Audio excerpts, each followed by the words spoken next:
If you're struggling with your vitality, energy, mood, focus, or sleep, this podcast is for you. Your host, Dr. Tsung, ER doctor and aerospace flight surgeon, will help you reach for the stars and remove the barriers or blockades that have been holding you back from living your best life. If you've been challenged by your health, relationships, or productivity, then it's time for a breakthrough. So here's your host, Dr. Tsung.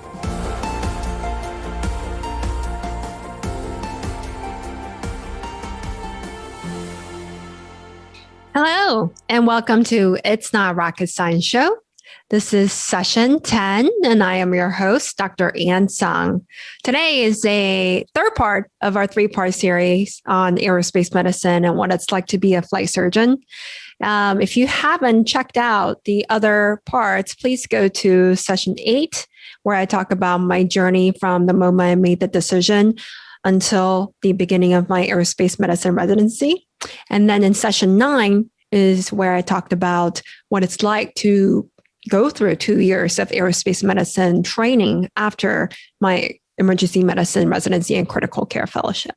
And today, let's dive into part 3. So what do you actually do as a NASA flight surgeon? And that is the most common questions that people ask me, like, so what do you actually do? So I hope that this episode will answer some of your curiosities. Going back to, it was a second year in aerospace medicine training. I remember I applied in the spring semester before graduation and went through the interview. It's a panel interview. At the time was virtual due to COVID. And I remember the time when I got the call.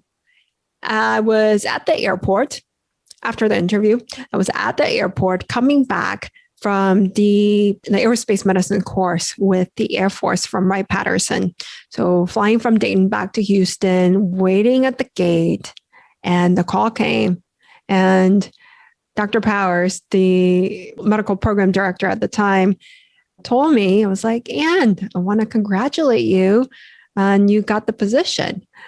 And it was just surreal because I set the goal when I was 19. I set the goal back then to become a NASA flight surgeon. That was 14 years ago before I got the call.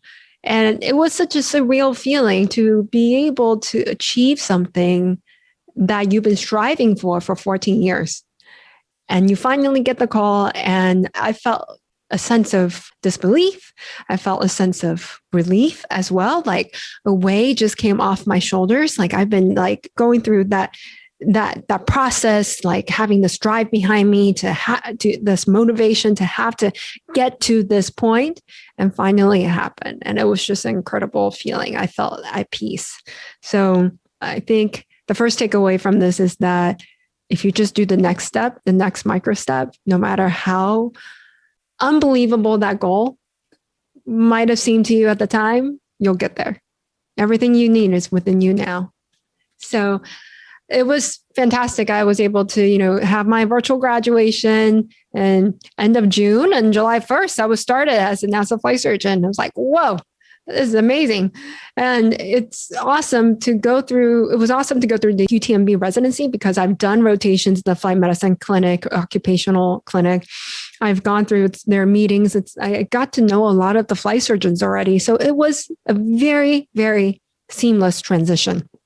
And I got to know the prior residents who were NASA flight surgeons already at the time or worked for NASA already in other research or in other projects already. So it was like I'm just continuing on to what I was doing in residency, essentially. So now I want to dive into some of the basics. You can become a NASA flight surgeon either as a contractor. So you actually are employed with UTMB, University of Texas Medical Branch, which is my position. You're a contractor for UTMB who participate at Johnson Space Center. And you can also become a civil servant, and your direct employer would be NASA. The pay with the UTMB contractor position is $150,000 a year to start. And once you pass the preventive medicine, occupational medicine board exam, that you take in October to November of each year. Once you pass that, then you get 160,000 per year. The schedule typically at work is at NASA, it's Monday through Friday, 8 to 5. The hours are, somewhat flexible. Some people, I think, work from 7 to 4. Some people may work a little bit later. And that's what I love about working at Johnson Space Center. They're very, very good at watching out for your personal needs or your family life, or like if you need to go to the doctor for anything, that they're flexible in you taking a leave for just half a day. And that's the schedule. Typically, if you're not traveling, sometimes you do have to travel to support crew training or missions like going to SpaceX or going to Wright-Patterson for centrifuge training, or even going to Cape Canaveral Kennedy Space Center. So then the hours will be different if you're traveling for training or for other missions and projects. Now, what can happen is there's so many positions and different tasks and projects that you can get assigned to. And so my position is for medical operations. So what that means is the medical operations flight surgeon. You are going to be console certified to work missions, to staff the mission control at Johnson Space Center as the flight surgeon. And you can get assigned crew, like you usually get assigned one astronaut. You follow them through training, through their mission on space station, through the after when they return, when they go through rehab, you are their doc. Usually it's you and the primary, and then there's a deputy flight surgeon as well with you to help you with all of the projects and meetings and coordinations that you have to go through. So that's my primary position. Now, a lot of times you can also work with what's called exploration medical capabilities. So that's XMC. My co-resident actually was able to be employed with that specific department. And essentially what they look at is 20, 30, 50 years down the line of the medical capabilities are needed for exploration missions. There's a lot of research there. So the other parts that you can get assigned is what's called HLS. So I'm actually 75% medical operations and 25% HLS. And that was assigned to me 6 months after I started the position. And what that means is human landing system. So it's a landing system that will take us to the moon. And currently there are commercial companies that are competing to be the provider for the human landing system, essentially to compete for that contract. So it's pretty awesome that you get to participate in the future missions as well, and you get to have a say in the requirements to optimize human health. That has to do with human health on these new vehicle designs to go to the moon. And a part of my medical operations job, I was assigned out of that 75%, I was assigned to 10% SANS, the space-associated neuroocular syndrome. I talked before about how long duration astronauts, they have found that their vision changes, that their eyeball or their globe would flatten, and also that there would be increased intraocular pressure, increased intracranial pressure. And we're still trying to figure out the exact cause. We have some theories, but we're still trying to figure out the cause.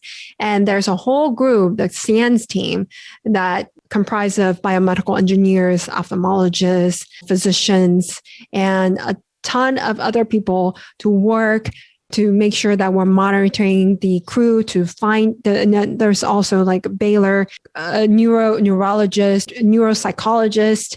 There's just a ton of people who are taking part in this to try to figure out the source and the mitigation strategies for this. Because if we're going to Moon or Mars for long duration, we need to know how this is going to impact our mission and how to have the countermeasures for the effects. And so I'm assigned to 10% of that. And so it's pretty awesome. There are other people who are assigned to neutral buoyancy lab. There's other people who are assigned to contingency, other people assigned to SpaceX, to Boeing and commercial space, and also people who are working in the flight medicine clinic and occupational clinic. The opportunities are literally, it's endless. And it just depends on your interest, really. So when I first started in July, typically you would go through console training to become a flight surgeon. It would take about 9 months to a year. And first, there's a lot of computer-based training. You learn about NASA history. You learn about the International Space Station, the systems, all of the modules, what goes into it, what's there, how they name things. And then you learn about the flight controllers, like different positions at mission control and what they do, like people who take care of power, who take care of the International Space Station attitude, who take care of the radiation, who take care of EVA, the extravehicular activities. And then the flight directors, like what do they do and how to interact with flight directors. The biomedical engineers, which, as flight surgeons, you work very closely with them. You learn about the astronaut countermeasures, when they have bone loss and muscle loss, some of the countermeasures we have for that. You learn about the medical kits that's available, the medical capabilities, the pharmacy equipment, and how, the procedures and policies and flight rules, if this happens, then you do this. If this happens, then you do that. Like, what is the cutoff for the CO, the carbon monoxide, if there's a fire event? What is the cutoff for HCN and also HCl if there's a fire combustion event? And what are the safe radiation limits? What are the countermeasures for that? Tons of flight rules that you get to learn. And then you learn about the ECLS system, the environmental control and life support system, and about water quality, the radiation. You learn about contingency and emergency responses, like if there's a fire, if there's depress event, and also ammonia exposure or other toxic component exposure. So really learning the policies and procedures and what the astronauts would do and the knowledge that you need to have in order to take care of these astronauts if these events happen. And then going on to medical operations, launch and landing, some of the weightlifting, the ARED, what they call ARED, assisted resistive exercise device that they have on station. You learn about nutrition. You learn about sleep and fatigue countermeasurements for these astronauts. You learn about the neuropsychological testing that they go through, the eye testing that they go through. And space physiology was the most important thing, how the space motion sickness, when does it happen? And the most common thing that happens, the moonwalks, what they call the formal term at NASA, it's extravehicular activity, EVA, and some of the risks that go into it, the pre-breathing that they have to do, the protocols, the risk for decompression sickness, either in training in the neutron buoyancy lab and also during EVA. And you learn about launch and landing support. They launch from Kazakhstan and they do some training in Russia.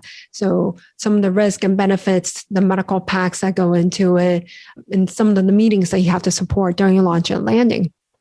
In the very end, it all comes together in multiple simulations that you have to go through. There are 8 sims, and then there's a final practicum that you go through. And then finally, after you have passed all that, then you're officially console certified as a NASA flight surgeon, and you can support the missions at mission control.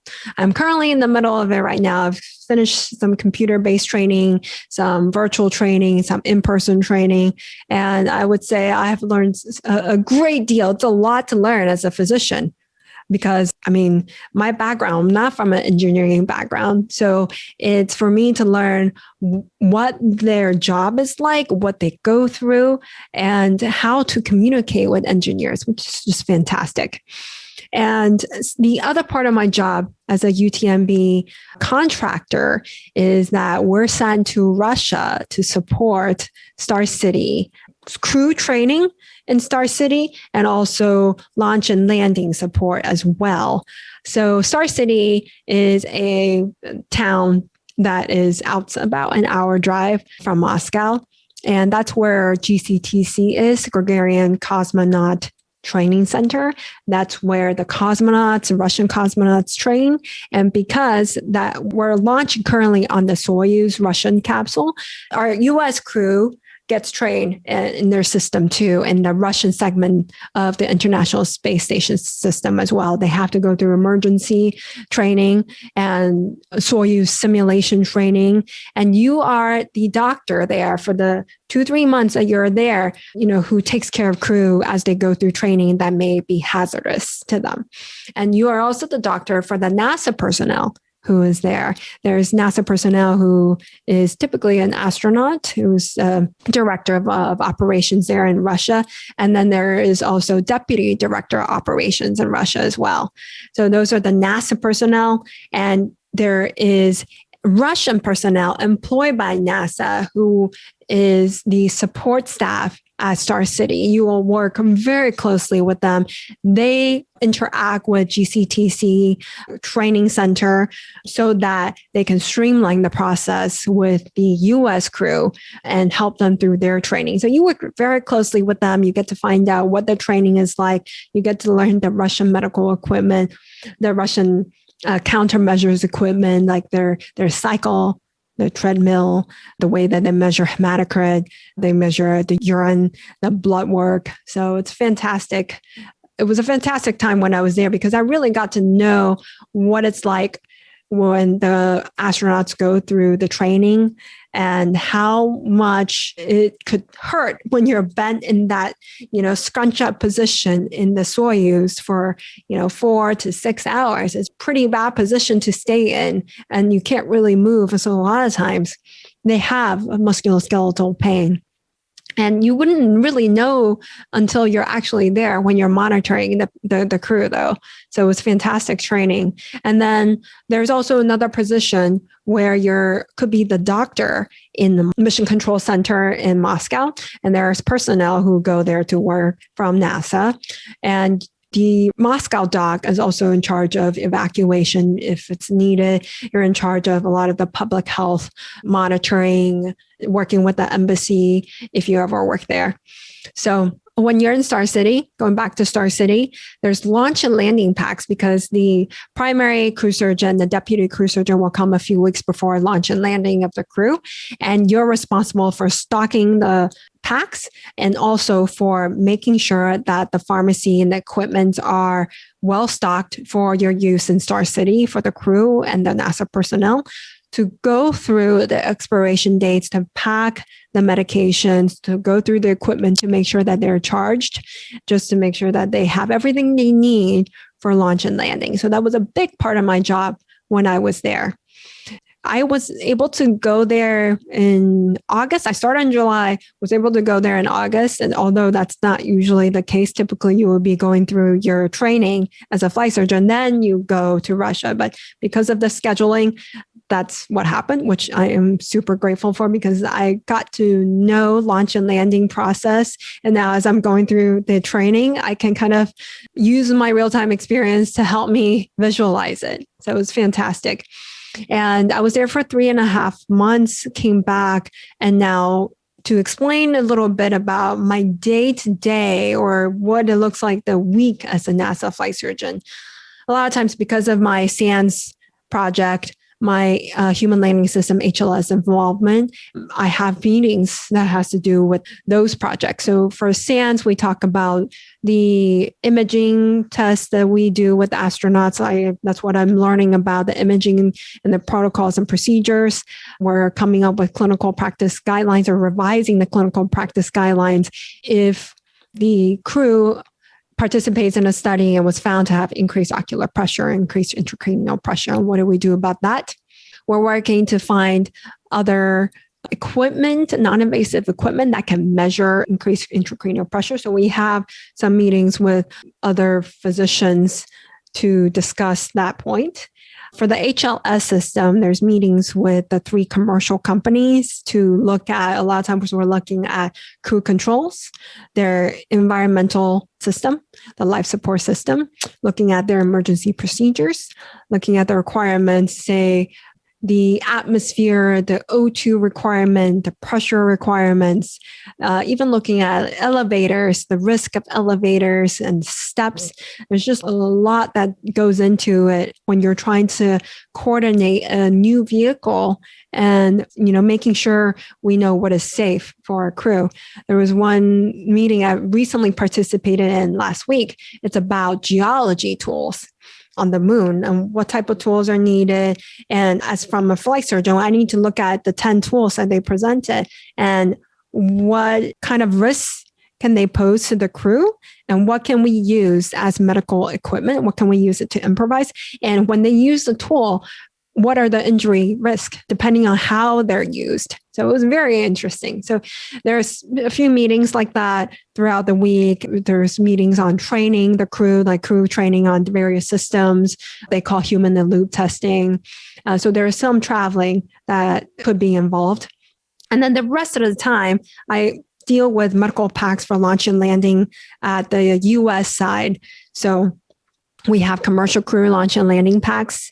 We have doctors who, what they call direct return doctors, the doctors who go on the G5 to Kazakhstan or to Kennedy. And then that is the plane that takes the astronauts back to Johnson Space Center, back to Houston. So there's packs that go along with that, maintaining the equipment, placing orders. There's essentially inventory, logistics, making sure everything is charged. So that's a part of my job in medical operations. And a huge, huge focus now is essentially getting through all of the training that I had listed. And hopefully at the end of the next few months, I'll be able to finish that training, go through the simulations, and become console certified. Right now, I am assigned to be the backup, like the shadow flight surgeon right now to the current mission that's set to launch in April with Mark Van de Hei. And I'm going to use the next few months and use this mission as my training because I'll be sitting on console to kind of learn what it's like so that I can participate in the simulation, pass the simulation. And if this mission go on for more than 6 months, typically there's 6 months, but there's a chance it could go on to a year. Then starting September and on, I could actually help out the team and sit on console and go on to the meetings. And essentially, I was able to go through Mark's training when I was in Star City, and it will be just a fantastic opportunity to be able to work a mission with him while he's on the International Space Station. So hopefully that's what happens the next few months. And I hope I have given you a general sense of what it's like to be a flight surgeon. And, depending on interests, it can be so varied in the projects that you do and what you're assigned to. They'll take that into consideration. Of course, it's dependent on program need, but they're very flexible and they want you to succeed. So in summary, overall, what you're doing is medical operations. You're supporting training, crew training, certifying the astronauts to make sure that they're safe to fly. And that if some medical issues come up, you get together as a group with the flight surgeons and then you work through to make sure you get the consultations that they need, the medical tests and imaging that they need to make sure that they're safe to fly. You can work clinic, you can see the astronauts, the retired astronauts, and also you can work on project, either on SANS project, there's a CO2 project, there's an Orion project, there's Gateway that you can be assigned to, there's neutral buoyancy lab, there is fatigue management, sleep, there's flight rules, there's so many things that you can participate in, just depending on your interest and depending on the program need. And then a big part of it is going to Russia to support Star City training, crew training. And you could be in Moscow to be the Moscow physician as well. And you would be traveling all over. If you're assigned to a crew, then you're traveling with them through their training for the mission. It could take 1 to 2 years. And you could be assigned to what they call private astronaut missions. So the people who pay to go into space, and they're right now trying to come up with the medical certification criteria for those astronauts. And it's pretty awesome. This is an amazing time because it's just the space travel with commercial space really is only just going to increase and explode. So Again, I hope you have received some value out of this. And if you have any questions, or if you want to see all the links that I described, all the resources I've described in this 3-part series, just go to itsnotrocketscienceshow.com and askdransung.com if you have any questions at all. I would be very grateful if you could subscribe to my channel and leave a review and give me your feedback, because I'm always striving to improve this podcast and I want to serve you. So again, just remember that everything you need is within you now. So if you have a goal, not just a flight surgeon, but any goal that seems out of reach to you, just think of the next step, find the resources, and do that next micro step. We can do this. Thank you again, and have a good day. Bye-bye. That's it for today's episode. Head on over to iTunes and subscribe to the show. One lucky listener every single week that posts a review in iTunes will win a chance in the grand prize drawing to win a private VIP day for a health and life makeover with Dr. Tsung herself. Then be sure to head on over to itsnotrocketscienceshow.com and pick up your free gift from Dr. Tsung. Then join us on the next episode.